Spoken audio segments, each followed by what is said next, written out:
Today you are getting 2 for 1. Not only do you get the two of us, but you also get 2 brand new electric cars that are designed to take on Tesla. Bam, bam, bam. But here's the thing, all YouTube titles say the same thing.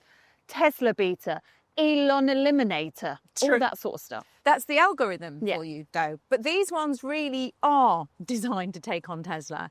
This is a Model Y rival, that is a Model 3 rival. But what are they? Place your bets now. Absolutely. And before we tell you, please subscribe, because we're nearly at 200,000 subscribers and you should see what Nicola has planned when we finally get there. Oh, what? You do have something planned, don't you? Do I? You did. Yes. So believe it or not, you're actually looking at 2 new MGs. The new MG IMs, the 6 and the 5, not the Y and the 3. No, definitely not the Y and the 3. You've got to applaud MG for its ambition. Not content with a range of affordable EVs that sell extremely well, it then went sporty with the Cyberster. There's talk of a coupe version of that car heading our way later this year. And now, well, it's going premium, taking on Tesla and trying for a slice of the lucrative fleet and company car market. So, the IM part of the name, well, that stands for Intelligence in Motion, and in China it's sold as a completely separate brand to MG. So here we have the IM5, the Model 3 rival, the IM6, the Model Y rival. And look, when you think about range, charging, performance, pricing on these cars, they really do have it nailed to take on Tesla. But they're not just going for Tesla, they're also going for BYD. So if you're considering a Seal or a Sea Lion 7, MG have come along and gone, hey, look what we have to offer. We're here. The thing is, they look very, very similar. I mean, the only difference that you can kind of see along the front is that yours has like the eyeliner flick along the top, whereas mine's gone for like a sort of subtle under eye DRL. I don't think the underline is subtle, but I think it's very striking. I've also got kind of little lashes here at the front. Oh, I don't have lashes. And I've got fog lights. Oh, you do? I do. No, I don't have. Yeah, I've got a little bit of like aerodynamicness going on through here. Yeah. And then obviously we've got the new badge. I think the main way you see them apart is really in the side profile and the rear, because this is definitely a chunkier car. Yeah. I think that's probably the looker out the family. Yeah, I'd agree with you on that one. And that's not just because it's blue and a nice shade of blue. I think this is the looker of the two. But I quite like the new look of the badge.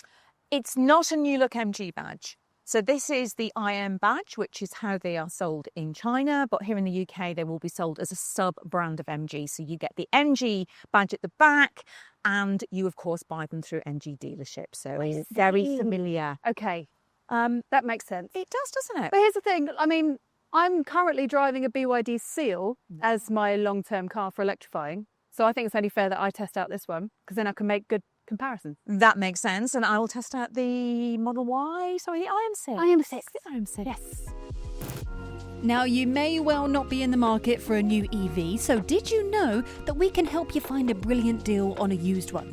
Our used car listings at electrifying.com have loads of different models with handy info like battery warranties, etc. So you can see the listings by scanning this QR code on the screen. So if you're watching on your smart TV or your tablet, you can carry on watching and scroll through our listings on your phone at the same time. Lovely stuff.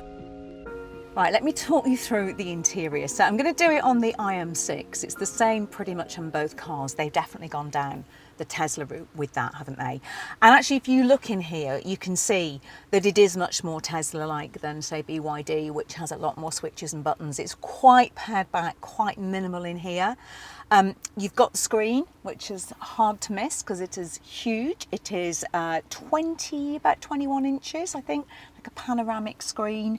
You've got your nav and your infotainment apps on that side. This is all your driver information.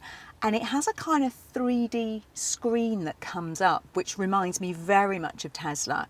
So when you're on the road or when you're pulling out of a parking space, you get to see everything that comes around you.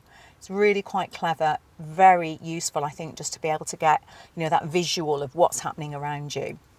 So that's one screen. Now this is the screen that you're going to use a lot. This is 10.5 inches. The brightness adapts automatically depending on the weather conditions and darkness and light, which is quite clever. Okay, so let's just talk you through this. Now you don't have, as you can see, many physical buttons here at all. I'm happy to say that you do have indicators and you do have a gear selector, so they haven't gone that Tesla. But a lot of it is controlled here, so that's the quick function that gets you into all the climate control. There is also a voice activation that you can use as well, but that's what you're going to be using if you want to change your temperature settings. Down here on the main screen, you've got a few little widgets of things that you use a lot. So you've got your parking cameras. This is an automatic park function, which freaked me out when I tried it earlier. Right, let me show you the parking feature because it's quite clever. So if you press the little button down there, I'm going to stop. Okie doke, park. It's identifying the parking spaces and it's decided which one I'm going to go in, and it's now up to the car. So it will do this manoeuvre, which of course is something that we've seen. Oh, it's going up on the curb. Oh my God, it went up on the curb. Oh my God, I'm not sure if it should have done that anyway. Yeah, oh gosh, it feels quite quick. Oh, I just hate these parking things. Okay, it was in a swift 2 manoeuvres, but I'm not sure it should have gone up on the curb. There are 4 different scenarios of parking, basically reversing into a parking space, doing what I've just shown you. It can pull out for you, so if you're in, say, a supermarket car park, you know, where you get those really narrow lanes in between parking spaces, it can do that manoeuvre for you. And if you get stuck down a one-way street as well, it can remember where you've just come from and can direct you out again. It's a really clever system, even if it did give me a bit of a heart attack at first, but you get used to it. And if you go into this screen, this is where, again, you've got your sort of physical-ish buttons for your fog lights and also for mirrors, all of that. And then along the side here, there's a whole, other set of things that you'll use. You've got your driving modes, you've got all the ADAS safety systems. And if I take you back to the home screen, so you do a quick press there just on the steering wheel control. This brings you into a panel that controls the ADAS systems. Now, it may well be that you're driving on a road that you know really well and you don't want all the systems on, so you can turn them off quite easily here, which again, I think is something that will probably go down quite well with people. Confirm and out of that. There's also about 200 and odd different colourways that you can get in here, sort of this ambient lighting that you can see in the door. So if you go into that one and pull down there and you pet lights and you've got all of this different stuff. So these are all your different ambient lightings. You can have single colour. Oh, that's nice. There we go. Firefly. Milky Way. You can play around with that to your heart's content. You can also choose to have different welcome modes when you arrive at the car. So you've got mode 1, mode 2 and mode 3. Let's move away from that because there's one thing I want to show you that's really clever. If you go into here in scene mode, there's 2 things that I really like. The first thing is rainy night mode. So on a really dark rainy night, if you engage that, it literally brings up cameras to show you straight away what's happening outside the car. It also starts to demist the windows straight away again, and it just darkens the screens automatically. So if you're in a really horrible rainstorm, you can activate that. I think it's a really clever little system. So let's take that one off and go into my other favourite one, which is nap. Nap, there we go. I'm going to open nap. There we go. When you're charging, had a long drive, kids have been driving you mad. Oh, yes please. You can look out through that nice pano roof. And you can choose to have the sound of misty mountains. Let's turn that up a bit. There you go. Misty mountains. That's just the quiet night, nothing at all. But I like this one. Ah, the sound of the sea. Okay, see you later. Bye.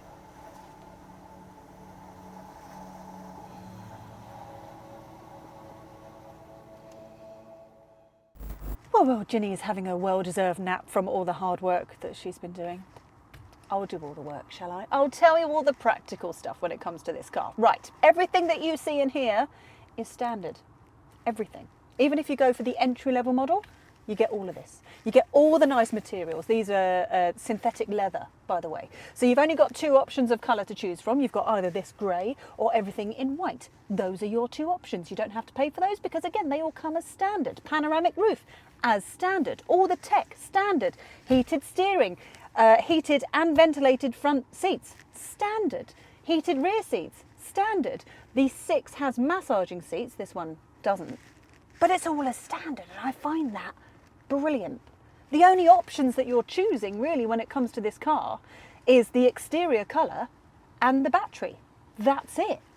I also really want to give a shout out to this. I mean, I don't think I've ever noticed this on any other car before, but they're curved to shape to the roof, and I find that really satisfying. This is a bit like an iPad cover. You can just kind of go blub blub. I like that. Blub blub.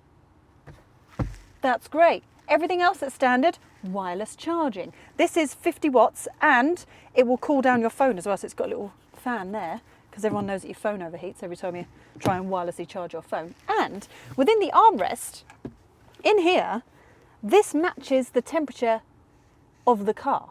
So like say it's a really hot day and you've got the aircon on, you can then put your drink or something in there and it will keep that the same temperature as your aircon.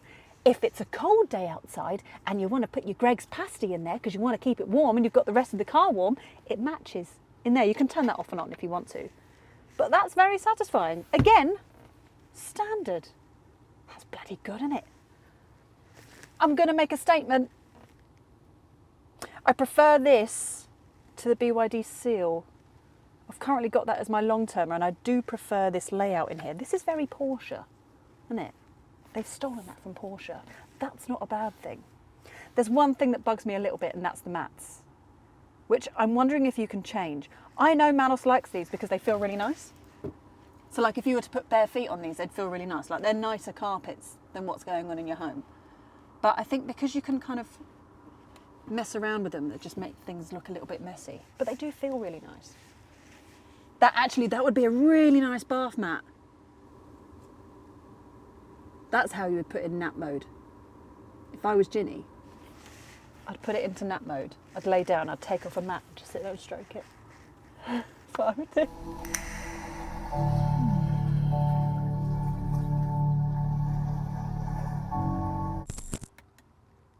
Do you know what? Every now and again, I keep finding satisfying things in cars. I really like that. That's like a ridiculous thing to point out, but that's very satisfying. This is very spacious back here. So that is set up for my driving position. I am 5'6½". Oh, I forgot to tell you earlier. This seat can be moved in 12 ways. That can be moved in 6. Again, that's all standard. And the panny roof back here makes it feel even more spacious. Headroom's not bad, is it? That's all right. These seats are very comfortable. There is one USB-C port down here, which means whoever sat back here will have to fight to the death. And then you've got a couple of cup holders in there. Lovely pocket. Door bins, lovely. You've got a magnet thing here, which I'm assuming means that you can like clip on like a phone holder, that kind of thing, which will be super convenient for your passengers. But everything back here is all nice and squidge. Nice and squidge. Comfy squidge. Loveliness. Yeah, I quite like it. Oh, that's your door handle, by the way. It's just a button there, just in case you were looking for it. Now now. Here's where you can see that the windows are double glazed. Again, that's standard. So that's good for like exterior noise, getting a bit of deadening going on inside. Very nice. Meanwhile, I'm going to show you the interior of the IM6 because this has a party trick. Oh, it is more spacious back here, isn't it? This feels bigger. This is a big old boy. It is. I mean, yeah, look at this legroom and headroom's so much better in here. Okay. So you still get the panoramic roof as standard, but you get this attachment as well. And you press this, and it's the biggest screen I ever did see. You can also watch a lovely video of Nikki Shields. There she is. So this will shut the kids up, wouldn't it? Sitting back here, put on Electrifying, because we all know that kids are Big fan of the YouTube channel. She looks great. Hey, Nikki. She can't hear me. It's fine. But back here, this is stunning. But having this down does affect your rear view mirror. So you won't be able to see out the back. So then what you've got to do is go on the steering wheel, scroll up, and then it will come up with the rear view camera. Because otherwise, can't see nothing. Close that. The other slight difference is this. You just got a little bit more storage in there. You still got the 2 cup holders, but just a bit more storage in there. Apart from that, same thing. Same thing. If I was a passenger back here, I would just be doing this all the time. Same thing.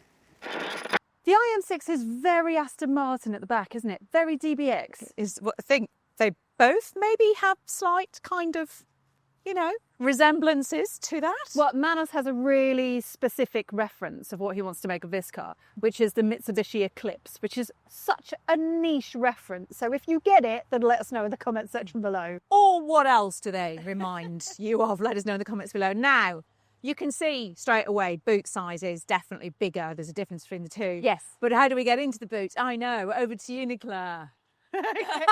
Go on. No, cold. Very cold. Really cold. Cold, no cold. Cold, very cold. Ooh, warmer. Warmer. Oh! Yes! I don't know why you're so happy. Oh, I could have been there all day. Took long enough. Right, first of all, shout out to hatchback. Oh, honestly. So, in my BYD Seal, Yeah. it's not a hatchback. This is so practical. They have nailed that. Yes. Because the boot on a lot of cars like that, like the Model 3, for example, for me, quite short, I'm literally like, oh, Yeah. hi. Yeah. It's very clever. Look at this. Yeah. I mean, this is 457 litres of space. If you fold down the rear seats, then it's 1,290 litres of space.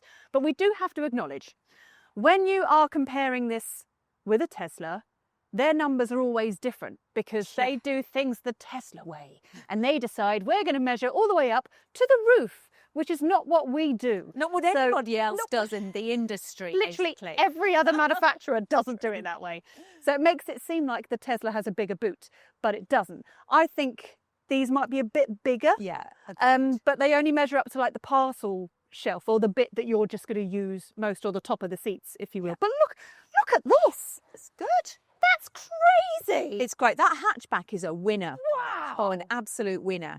So, as you would expect, this is the larger of the two. It is 655 litres. Seats down 1,640 litres. Are you reading that from your hand? I might be reading it from my hand. Did you write it on your hand? I just wrote it on my When you were at school, did you cheat on your homework by writing on your hand? Couldn't possibly say if I ever did that. And there's a Frunk 32 litres, which is bigger actually than that one. Yeah, we've got an 18 litre It's, front. it's a modest Frunk, I think we say. It's modest.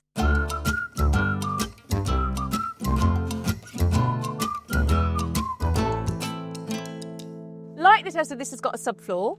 I think I managed to fit my child into the subfloor once on the Tesla, and I don't think he would go in that, not only because he's grown and he's now 15. So, but it's still got that good size. I like the fact there's no load lip.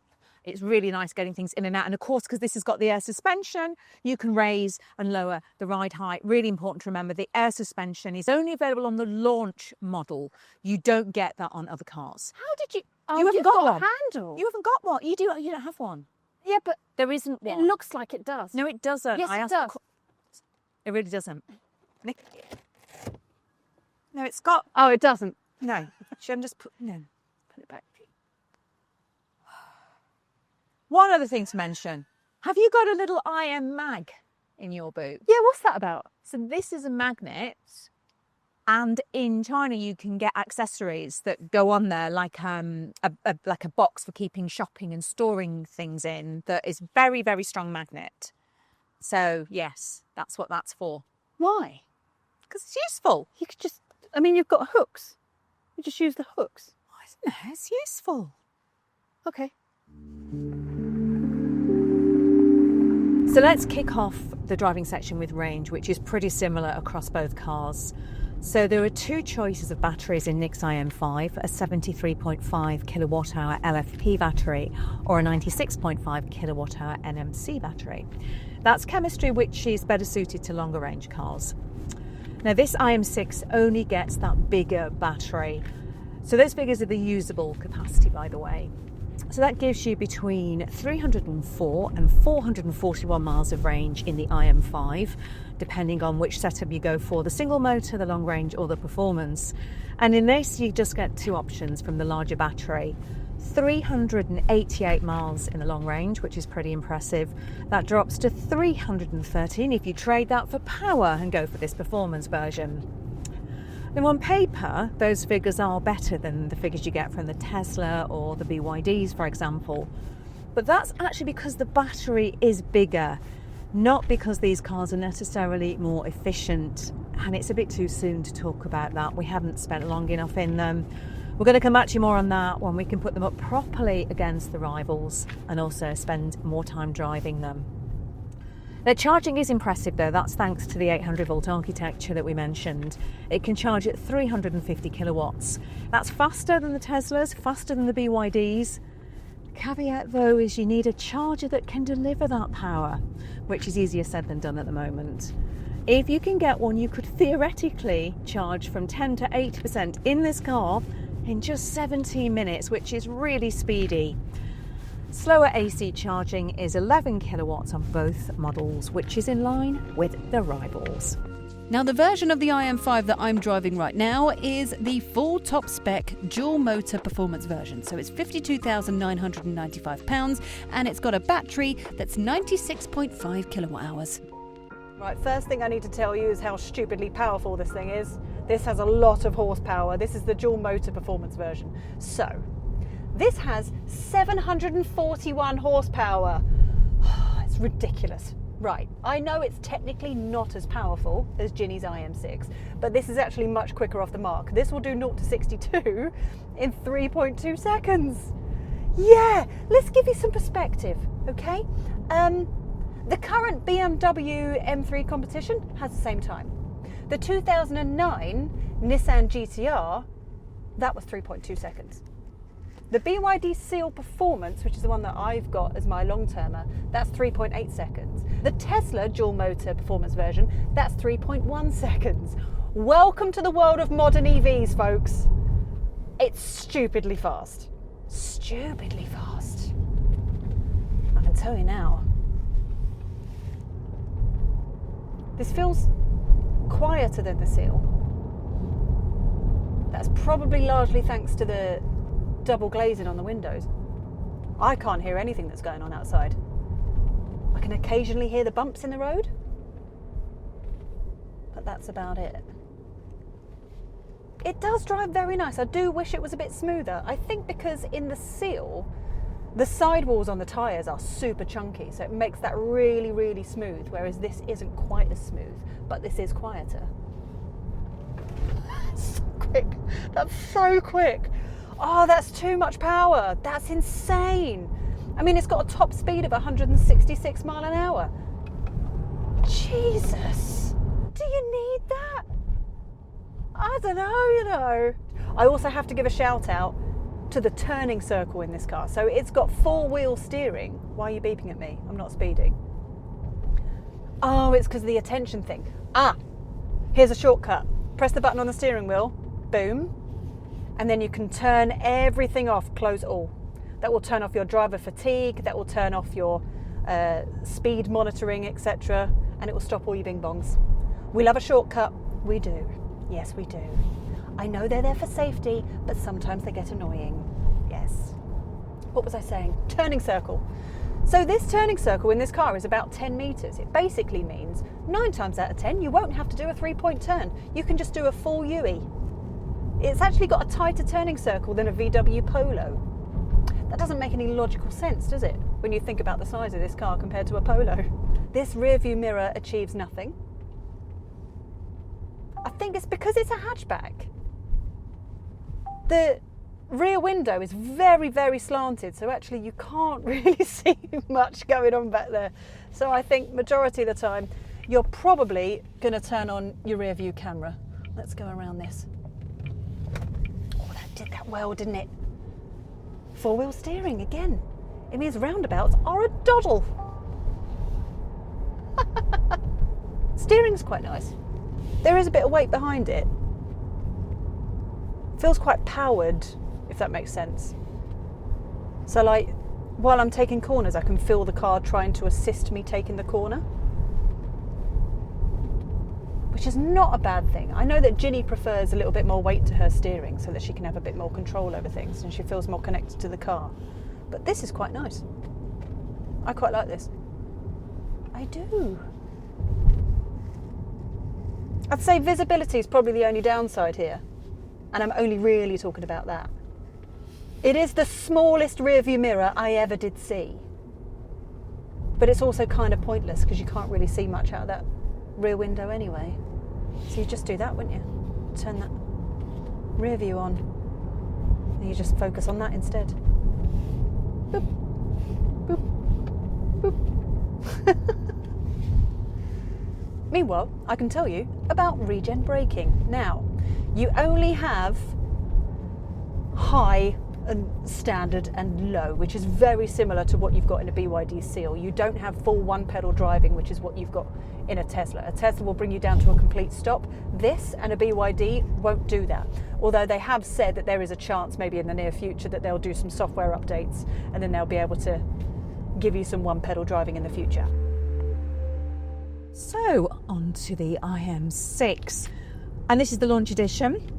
It's £52,995. That gets you the 100 kilowatt hours battery, all-wheel drive, and the star of the show, air suspension.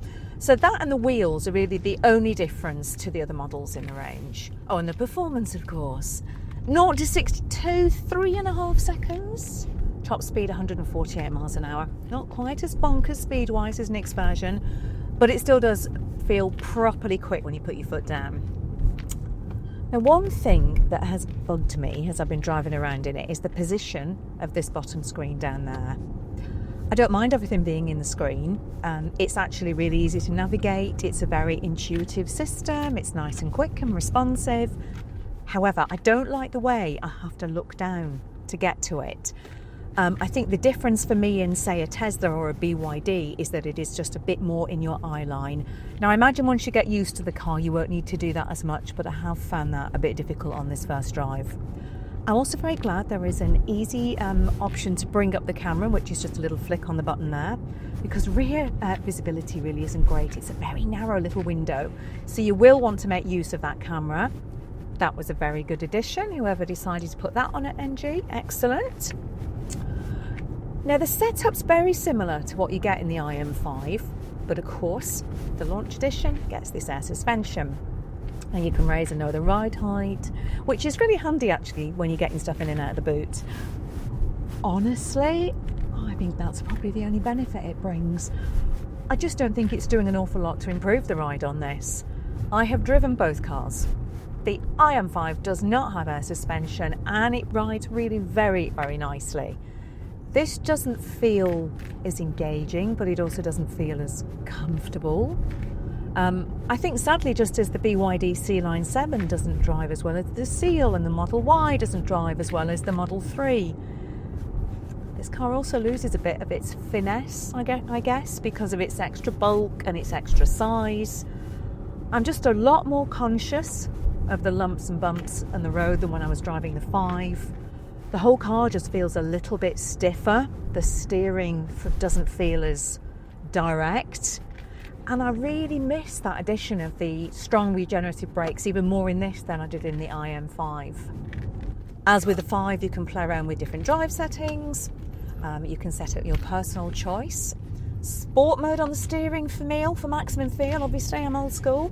But sadly, I just don't think overall it's as nice to drive as the 5 is. I guess it's the sacrifice you make for having more of a practical car with more space. But given that the 5 has also got that hatchback, I don't know, I think I might be tempted to go for that. And what it's made me really want to do actually is drive the smaller battery, that entry-level version with that, I think, 73.5 kilowatt hour battery. I think that could be really interesting to try. Sadly, they haven't got any for us here today, but we will drive that as soon as we can get our hands on one. Look, I'm obviously much more conscious of the differences between the two because I've driven them back to back today. If you were coming just to the 6 without having that reference point of the 5, I don't think perhaps the things that I'm picking up would be as apparent. What's going to be really interesting is when we get this car next to the Model Y and the C-Line 7, for example. So yeah, if you aren't already, make sure you subscribe to the channel because we'll be having twin tests and triple tests on all of those coming soon. It's worth bearing in mind that the air suspension only comes on the IM6 launch edition at the moment, but we've been told that you may be able to add it as an extra on other models in the range at a later date, and it could be quite handy, I guess, if you plan going off-road, as it does give you that increased ground clearance.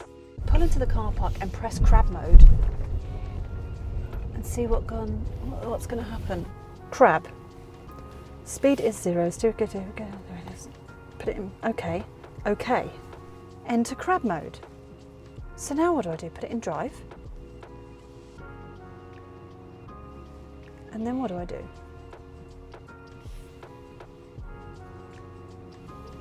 I don't get it.